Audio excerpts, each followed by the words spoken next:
Hello, gorgeous pagan people. My name is Eric, and welcome to another Wednesday of Subsweek here on the Pagan Perspective.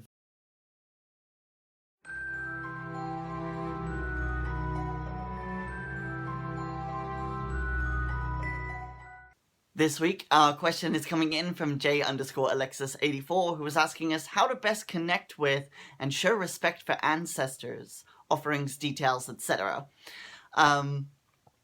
Awesome question. Yes, we should definitely be talking about ancestral veneration. And I think that, like, in terms of this question, maybe you're looking for something prescriptive, but I'm not sure that that's something I'm able to give. Of course, I'm practicing Haitian voodoo, if you weren't aware of that already, which is a traditional African religion. And even then, like, the practices will vary from house to house.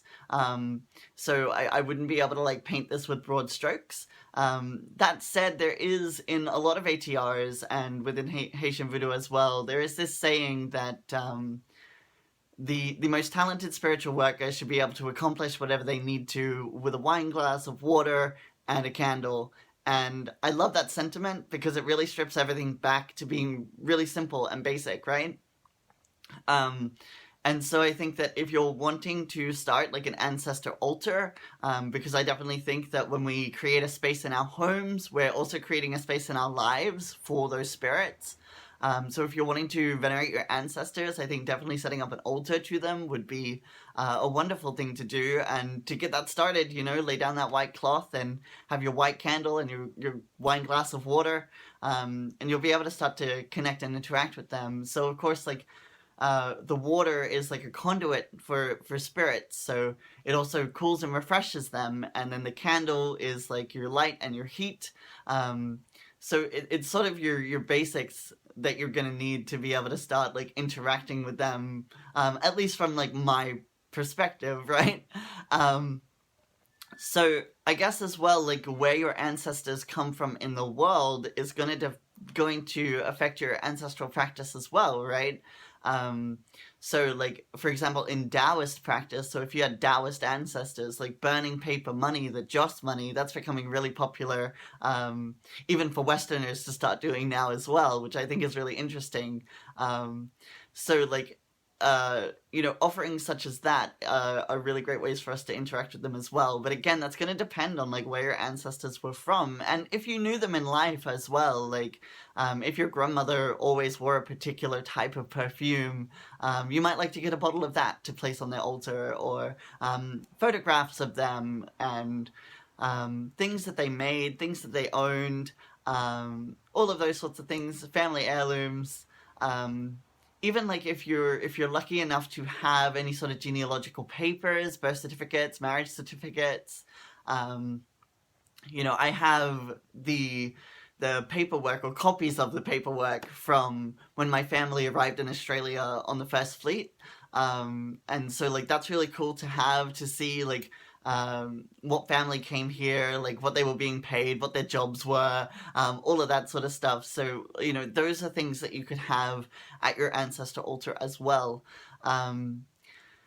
Yeah, a lot of it's going to depend on what you have access to. I think that ancestral litanies are a great idea. So that's like reciting the names of known ancestors. I'm really lucky. I've got like a list of over like 200 names of my direct ancestry. So the recitation of those names sort of, I guess it's like I think is it in Egyptian culture where like the names of kings were carved into the walls, because as long as their names were remembered, their spirit would live on or something. So I love that whole process of recitation. I think as well, like, in Wicca, they talk about like chanting your upline, and I feel like that's kind of a similar kind of thing, right? But yeah, I definitely think that in terms of ancestral veneration, like as well, if you have like family recipes, cooking food for your ancestors and giving them like a serving of it, that would be really cool as well. Oh, there's so many ways. Like, one of the most important things though is that once you've set up this ancestor altar, you don't just like make it and leave it, right? You have to tend it, and spend time there, interact with those ancestors. And so as well, if you have access to a divination system, like mediumship or anything like that, actually communing with the ancestors. I know of one lady who is part of Palomayombe, and although I don't think this practice is necessarily tied directly to that, she uses a pendulum to communicate with her ancestors, and she has a pendulum that's dedicated solely for that practice. So I think that having, you know, a divination system that you can use to interact with them would be really cool as well. Um, I have some family from Hungary, so I have a bit of an interest in like Hungarian playing cards and like the divination systems that show up in that part of the world. Um, oh man, yeah, it's such a broad and vast topic, you know, and it's really going to come down to each individual person, I think, um, as to what kind of offerings you're giving and what kind of ways you're interacting with those ancestors. Hmm. Yeah, what else? Oh, liquor. If they were drinkers, if they smoked, you might like to buy them cigarettes or get a pipe and get some tobacco. Um, oh, there's so many things that you could do. Um, yeah, I don't know. I mean, I think, yeah, like the biggest thing is just spending time there. I know of some people who like to have their morning coffee with their ancestors, and they will sit at the altar and have their morning coffee and commune with the ancestors in the morning. I think that's lovely. Um,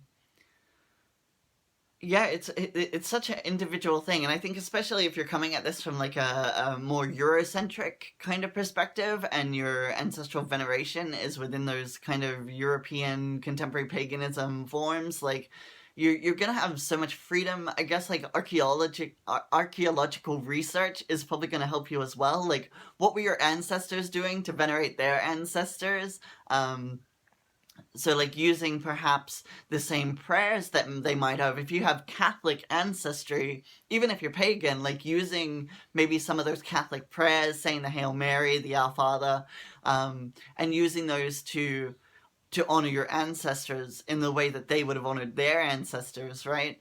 Um, so yeah, there's lots of potential for like nuance and personal interaction and whatever your ancestors tell you to do as well. Um, I guess that's why you can ask them to like visit you in your dreams. From what I've heard from a lot of like Hungan and Mambo, like they've said like for non-initiates like me, dreams is going to be one of the main ways that spirits communicate with us. So, like paying attention to your dreams and inviting your ancestors to visit you and communicate with you through your dreams, is going to be a really great way for you to start building that relationship with them as well. If you're not using those other like divinatory systems or whatever to commune with them. I hope that gives you some sort of starting point, though.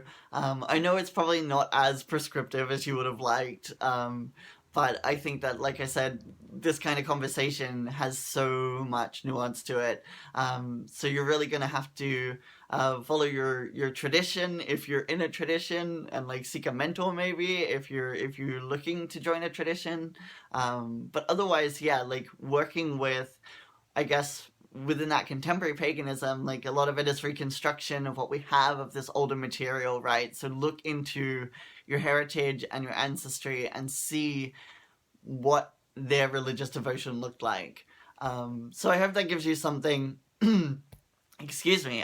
Yes, I hope that gives you something and that I was able to help in some sort of way. So until I speak to you next time, I hope you're all well. Mwah. Bye.